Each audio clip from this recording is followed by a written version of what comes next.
Buletin Didik 10 Februari bersama saya Mimi Azira Abdullah. Assalamualaikum dan salam sejahtera. Kementerian Pendidikan KPM melakukan siasatan mengenai kesahihan dakwaan guru meminta pelajar menukar agama dalam satu video yang tular di media sosial. Dalam satu kenyataan, kementerian berkata tindakan sewajarnya akan diambil terhadap mana-mana pihak yang didapati mempersenda kaum atau agama. Pada masa sama, KPM juga akan memberi kerjasama sepenuhnya kepada pihak polis sekiranya ada laporan dibuat mengenai isu berkenaan. Pihak kementerian amat memandang serius terhadap isu yang dilaporkan ini dan menegaskan hal agama tidak boleh dipersenda kerana ia boleh menggugat keharmonian kaum dan negara. Rabu lalu, tular di Facebook video sidang media keluarga pelajar tingkatan 3 sebuah sekolah menengah di Kuala Lumpur mendakwa seorang guru menggalakkan anak mereka memeluk Islam. Ibu pelajar terbabit berkata anaknya memberitahu gurunya mendakwa dengan menukar agama akan meningkatkan peluangnya untuk menjadi pemain bola sepak kebangsaan.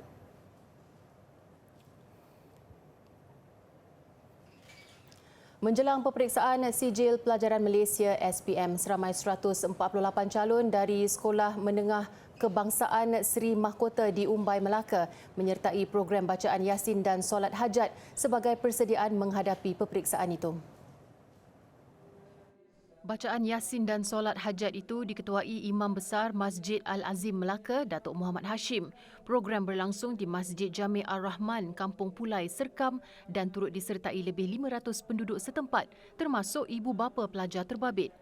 Menurut Pengetua SMK Seri Mahkota Zulkifli Mat Daud, program berkenaan adalah aktiviti tahunan pihak sekolah yang mendapat kerjasama sepenuhnya daripada pihak pengurusan Masjid Jami' Ar-Rahman, Kampung Pulai. Kita membuat satu program solat hajat dan bacaan Yasin bersama dengan yang melibatkan semua ibu bapa, semua murid dan juga komuniti masyarakat yang berada di sekitar kawasan sekolah. Alhamdulillah, jadi program ini juga berasal kita berserah, kita munajat kepada Allah SWT yang manalah usaha-usaha telah dilaksanakan oleh pihak sekolah dengan berbagai program dan akhirnya kita berserah kepada ketentuan Allah SWT dan kita juga berdoa supaya anak-anak kita dipermudahkan urusan dalam menjawab soalan-soalan peperiksaan SPM. Setiap tahun hubungan rapat antara pihak sekolah dengan masjid kami eratkan lagi dengan majlis seperti ini, dan bagi pihak masjid saya sangat berharap agar para pelajar dapat menjawab soalan dengan baik dan mendapat kerjaan yang cemerlang pada peperiksaan SPM ini yang akan berlangsung ini. Kementerian Pendidikan menetapkan ujian amali, mendengar dan bertutur bahasa Melayu serta bahasa Inggeris bermula 30 Januari lalu dan berakhir 16 Februari ini. Manakala ujian bertulis SPM pula akan bermula 20 Februari hingga 15 Mac depan. Melangkah ke hadapan, Sekolah Kebangsaan Telaga Mas di Pokok Sena, Kedah melaksanakan pertanian pintar menggunakan teknologi internet kebendaan IoT. Melaluinya, proses pembajaan dan siraman kebun sayur murid hanya dikawal menggunakan telefon pintar. Guru besarnya Farahida Omar berkata kebun sayur itu adalah projek murid tahap 2 melibatkan tanaman terung, cili, bendi dan sawi. Ia hasil kerjasama dengan Pusat Pengajian Pengkomputeran Universiti Utara Malaysia UUM. Inovasi berimpak tinggi itu diharapkan membawa kecekapan dalam aktiviti pertanian, terutamanya menjelang cuti penggal persekolahan nanti. Bila budak tanam pokok, bila budak tanam pokok, lepas tu bila hari cuti tak ada siapa nak siram. Macam hari-hari biasa pun tak ada orang nak siram, payahlah sebab budak masuk kelas kan pagi apa semua, jadi masa terhad. Jadi pokok tu agak macam terbiarlah. Jadi bila kita fikir balik, bincang-bincang, jadi bincang kebetulan bersembang dengan seorang daripada pensyarah UUM. Bincang macam mana kita nak buat nak mengatasi masalah ni. Lepas tu dapat cetusan, bila hasil daripada tu dapatlah idea apa kata kita buat teknik penyiraman ni menggunakan IoT. Projek itu dilaksanakan kumpulan pensyarah termasuk 5 mahasiswa jurusan Teknologi Maklumat UUM. So sini dalam konsep yang kami gunakan dalam projek kali ini adalah konsep makers, di mana sama ada kami bina sendiri projek tersebut atau kita semula. So tak adalah kita gunakan barang-barang yang kita beli. Segalanya berkonsepkan kelestarian, bermula dengan penggunaan botol terpakai sebagai pasu tanaman, pengairannya pula menggunakan air hujan dan titisan air penghawa dingin dari surau sekolah, manakala bajanya dihasilkan dari daun yang gugur dan sisa makanan di kantin. Guru Pendidikan Islam dan Kaunseling Abdul Razak Ahmad berkata, inovasi ini diharap membantu surau sekolah dalam penakrafan Surau Imarah 5 Bintang peringkat kebangsaan nanti.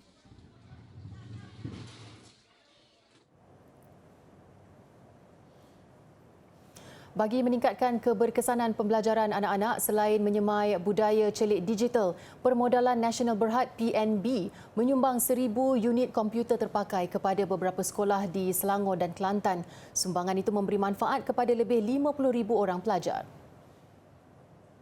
Dalam kenyataannya, PNB memaklumkan sumbangan itu sejajar dengan komitmen kelestarian PNB iaitu mengimbangi keuntungan dan pelaburan sosial terutamanya komitmen syarikat untuk menaja pendidikan, peningkatan komuniti, literasi kewangan serta inisiatif perkongsian pengetahuan. Di Selangor, PNB telah menyerahkan komputer kepada 30 sekolah terpilih yang terdiri daripada 23 sekolah rendah dan 7 sekolah menengah di Petaling Perdana, Petaling Utama, Kelang, Gombak, Hulu Langat, Sepang, Kuala Langat, Kuala Selangor, Hulu Selangor dan Sabak Bernam. Sementara di Kelantan melibatkan 33 buah sekolah yang terdiri dari 6 sekolah rendah dan 27 sekolah menengah di kawasan Gua Musang, Kuala Krai, Tumpat, Kota Baru, Pasir Mas, Bacok dan Pasir Putih. Timbalan Pengarah Pendidikan Sektor Pembelajaran, Jabatan Pendidikan Negeri Kelantan Muhammad Hassani Hashim turut merakam setinggi-tinggi penghargaan dan ucapan terima kasih kepada PNB atas sumbangan komputer terpakai berjumlah 400 unit kepada 33 buah sekolah di bawah pentadbirannya. Ujarnya, komputer tersebut pastinya dapat menampung keperluan aktiviti pengajaran dan pembelajaran di bilik darjah serta membantu memudahkan murid-murid melaksanakan kerja khusus terutama bagi mata pelajaran di bawah bidang teknologi maklumat dan komunikasi. Selain memudahkan murid-murid melaksanakan aktiviti projek berkaitan inovasi dan robotik. Seterusnya, sebanyak 315,760 atau 86% peranti diagihkan kepada penerima menerusi program peranti siswa setakat semalam. Ini melibatkan 366,843 permohonan yang telah diluluskan. Menteri Komunikasi dan Digital Fahmi Fazil berkata sebagai usaha mempercepatkan baki lebih 51,000 penerima, terdapat 2 sesi pengagihan akan dilaksanakan termasuk penjadualan pengagihan ke institusi penerima yang disegerakan. Tambah Fahmi, Pusat Pengagihan Peranti Siswa PPPS akan digerakkan serentak di seluruh negara dari 17 hingga 19 Februari untuk sesi pertama. Manakala 24 hingga 26 Februari untuk sesi kedua dan 3 hingga 5 Mac untuk sesi ketiga. Pengagihan di PPPS itu membabitkan pelbagai institusi pendidikan tinggi yang ditentukan di setiap negeri.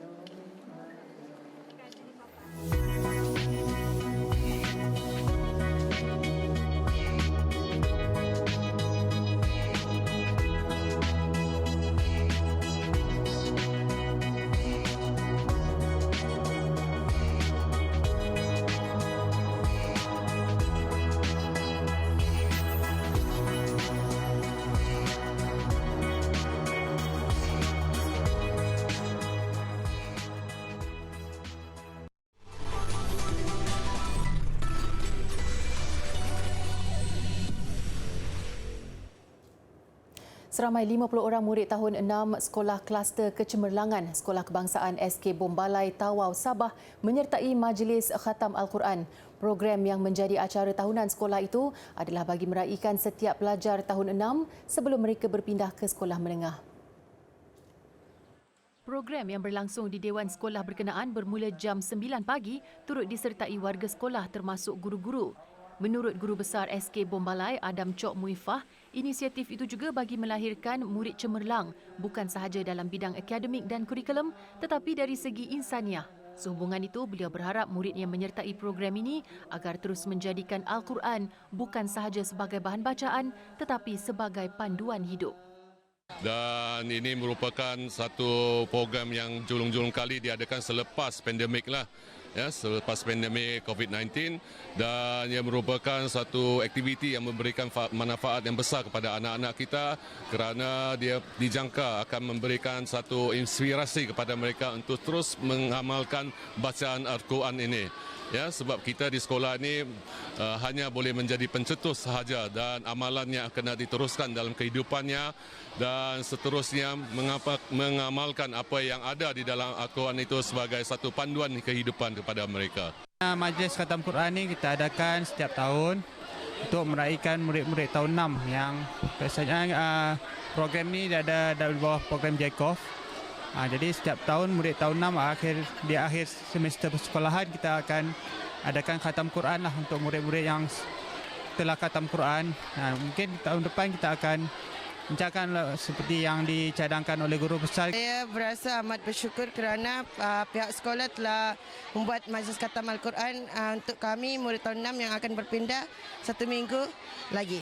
Pihak sekolah turut bercadang untuk melibatkan semua murid di sekolah itu pada majlis akan datang dan tidak hanya terhad kepada murid tahun 6 sahaja. Berkuat kuasa hari ini, pemilik kenderaan persendirian tidak lagi perlu mempamerkan cukai jalan di kenderaan masing-masing dan membawa lesen memandu fizikal. Sebaliknya, Menteri Pengangkutan Anthony Loke berkata pemilik kenderaan warga negara boleh menggunakan mod paparan LKM Digital atau ELKM dan LMM Digital ELMM melalui portal awam Jabatan Pengangkutan Jalan JPJ atau aplikasi telefon pintar MyJPJ. Pelaksanaan itu selaras dengan langkah digitalisasi dalam perkhidmatan teras JPJ membabitkan cukai jalan dan lesen memandu. Selaras pengumuman itu, peruntukan di bawah Seksyen 20 Akta Pengangkutan Jalan 1987, Akta 333 yang mengkehendaki setiap LKM dilekat dan dipamerkan pada kenderaan tidak lagi dikuat kuasa. Bermula hari ini, fasa pertama untuk private vehicles, termasuk semua kenderaan anda semua. Nanti boleh keluarkan itu stiker. Boleh terus. Download saja aplikasi, itu sudah mencukupi. Okay? Itu untuk kenderaan persendirian, untuk private vehicles. Bagaimanapun pemilik kategori syarikat, warga asing serta kenderaan perdagangan masih wajib mempamerkan cukai jalan. Sementara itu, pemegang lesen memandu Malaysia LMM persendirian juga tidak perlu membawa lesen fizikal kerana dokumen itu ada dalam aplikasi yang sama. Dengan langkah pendigitalan berkenaan, pihak penguat kuasa seperti polis dan JPJ akan dibekalkan dengan peranti khas untuk membuat pemeriksaan dan semakan. Ini pula berita membanggakan buat pemain industri animasi tempatan. Siri animasi Mekamato terbitan Monster berjaya merangkul anugerah di Tokyo sekaligus mencatat sejarah sebagai animasi luar Jepun pertama yang memenangi kategori Anime Fan Award di Anugerah Festival Anime Tokyo 2023 semalam. Ketua Pegawai Eksekutif Monster, Nizam Abdul Razak dalam hantaran di Facebook berkata, bukan sahaja peminat tempatan, malah animasi itu terbukti mendapat sokongan peminat di negara matahari terbit itu. Tulisnya ringkas, perjalanan Mekamato baru saja bermula dan ianya sangat baik. Beliau juga menzahirkan ucapan terima kasih kepada semua yang mengundi Mekamato sehingga memperoleh kemenangan itu. Sementara itu, Menteri Komunikasi dan Digital Fahmi Fadzil mengucapkan tahniah atas kemenangan terbabit yang mengharumkan nama Malaysia. Ujarnya kerajaan akan sentiasa menyokong usaha industri animasi terutamanya dalam menghasilkan karya berkualiti tanpa mengetepikan nilai tempatan. Anugerah berkenaan menyaksikan secara keseluruhan menerima 183,364 undian dan Mekamato mendapat 40,590 undian daripada jumlah terbabit.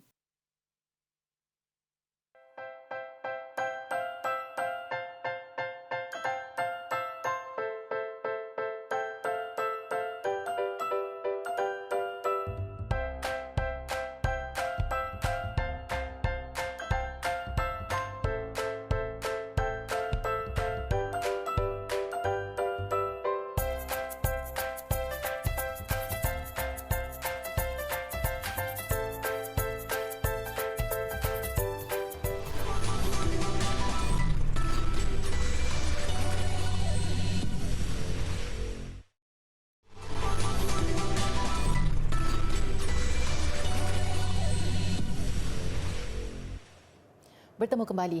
Bagi meraihkan pelancong ke Venice, terutama bagi yang mahu menyertai Carnival Venice, mereka kini diberi peluang belajar membuat topeng. Walaupun sukar, mereka akhirnya mampu menghasilkan topeng dengan pelbagai corak dan bentuk hanya selepas sejam belajar. Usaha itu dilakukan oleh Giorgio Galasso, 60 tahun, bersama seorang anak lelakinya di bengkel mereka di dataran Saint Mark di Venice, Itali. Lebih melegakan kerana jika tidak pun untuk belajar, pelancong terbabit boleh memilih sendiri topeng kegemaran mereka.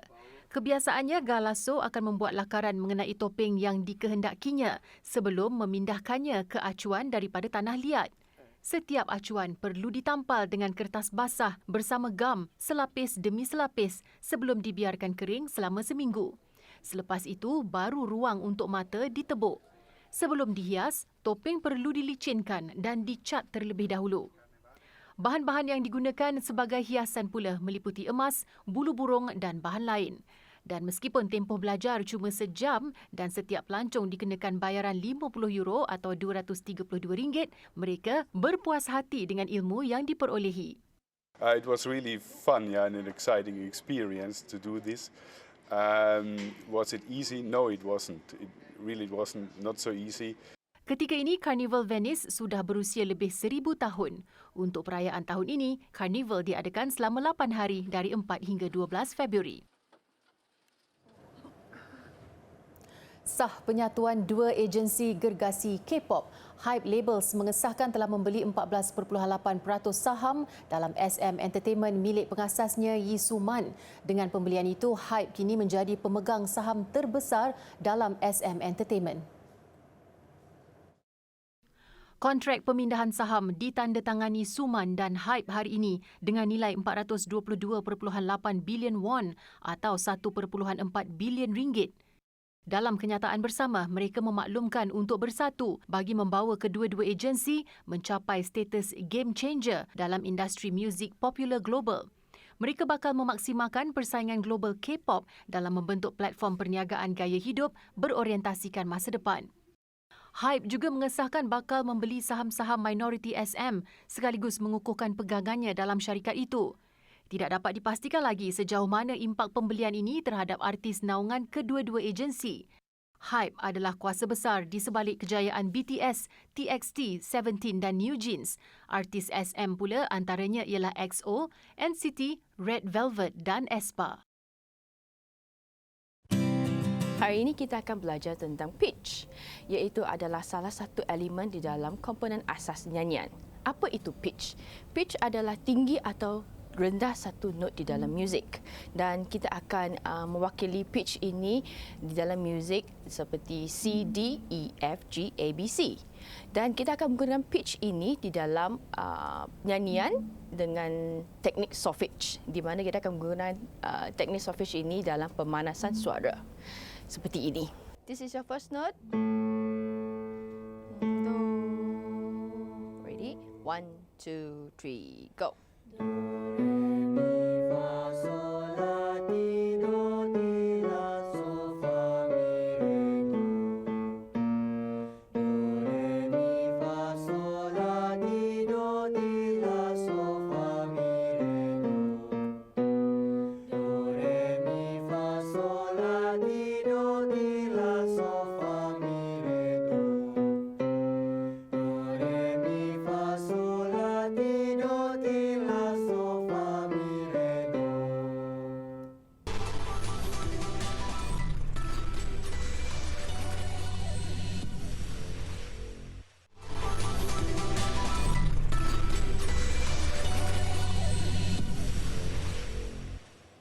Sukan, seperti dijangka, juara Liga Kelab Hoki Terengganu mempertahankan kejuaraan Piala Sumbangsih Liga Hoki Malaysia MHL apabila menundukkan Tenaga Nasional Berhad TNB 4-3.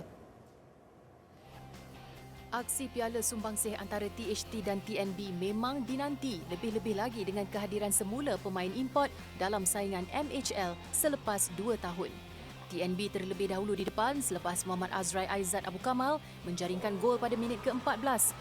Saingan semakin sengit apabila jaringan daripada Muhammad Fitri Saari membolehkan THT menyamakan kedudukan 6 minit kemudian. 2 minit sebaik suku ketiga bersambung, TNB kembali di depan selepas Said Muhammad Syafiq Said Colan menjaringkan gol daripada pukulan sudut penalti. Namun seperti pada awal permainan, kedudukan sekali lagi terikat, kali ini menerusi jaringan pemain import THT dari Korea Selatan, Jang Jong-hyun, minit ke-34.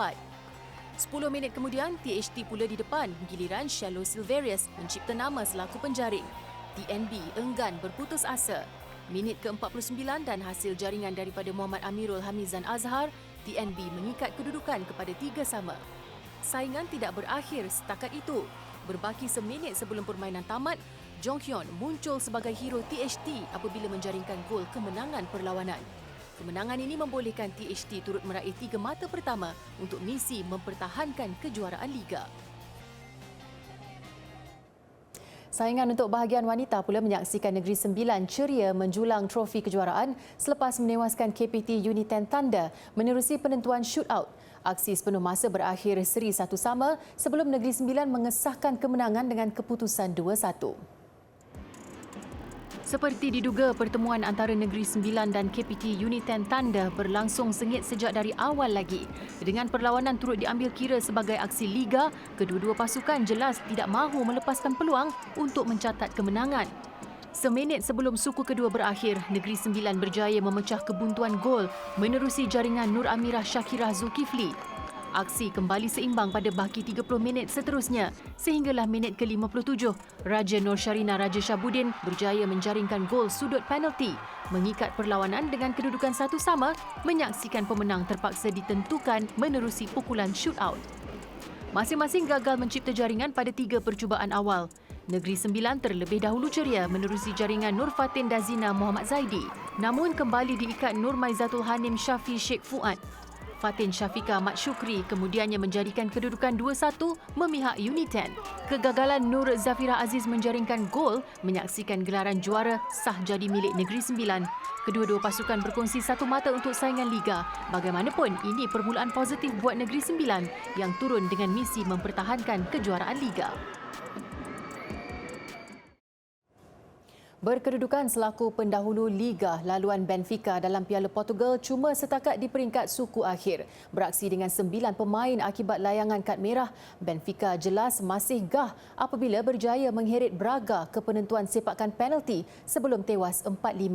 Keputusan sepenuh masa, kedua-dua pasukan terikat 1 sama. Minit ke-15 berpunca 1 sepakan sudut dan tandukan oleh Goncalo Guedes. Benfica pertama memecah kebuntuan gol. Kegembiraan Benfica tidak lama. 16 minit berselang, minit ke-31, Benfica terpaksa beraksi dengan 10 pemain selepas Alexander Bah dilayangkan kad merah kerana memihak pemain Braga. Dari segi jaringan, kedudukan turut berubah 5 minit kemudian menerusi jaringan penyamaan Braga menerusi Al-Musrati.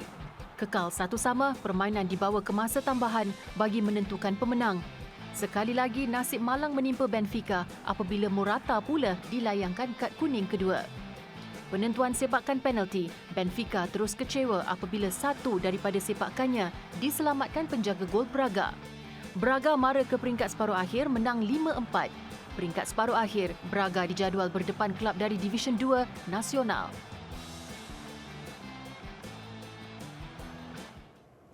Paparan angkasawan Cina yang berjaya melengkapkan jejak angkasa atau spacewalk mengakhiri buletin didik. Ini adalah aktiviti luar kenderaan pertama sejak stesen angkasa Tiangong siap dibina. Saya Mimi Azira Abdullah, salam hormat dan kita jumpa lagi.